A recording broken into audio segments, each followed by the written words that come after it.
Welcome to CBS This Morning. We begin with something very, very serious.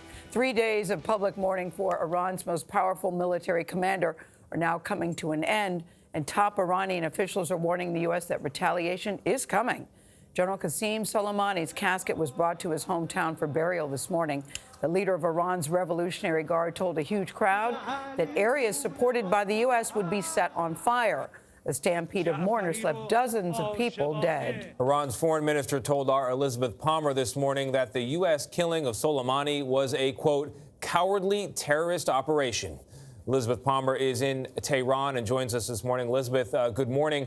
What do we know about how Iran might respond? As you said, Qassem Soleimani is due to be buried today, and the official mourning period is over. So everybody is focusing on what comes next, and certainly any possible reprisal attacks.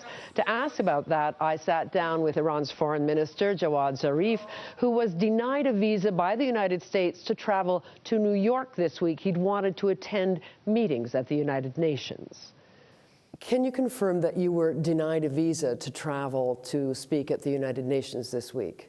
That's what we are told by the Secretary General, that Secretary Pompeo called and said they didn't have enough time to review my request. That's not unexpected. But my question is, what are they afraid of? At Qassem Soleimani's funeral in his home city of Kerman in the south of Iran, there was another frenzied outpouring of grief and anger. There were also more public calls for reprisals against the United States. Iran has powerful allies and proxies in the region who could be used to carry out revenge attacks. But Dr. Zarif appeared to rule that out when I asked him about reports that Iran's supreme leader has ordered that any revenge attacks should be proportional and carried out by Iranian forces. We are a law-abiding nation. When we take action, it won't be disproportionate, unlike what President Trump has said.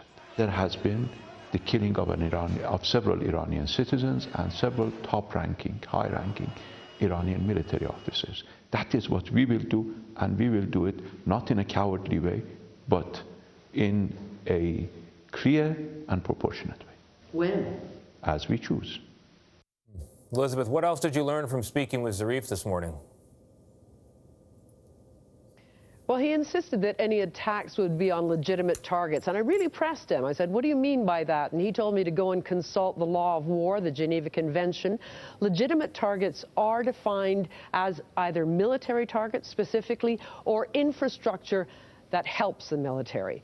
I think that's just about all the answer we're going to get at this stage. No, it does narrow it down somewhat. Elizabeth Palmer for us in Tehran. Elizabeth, thank you very much.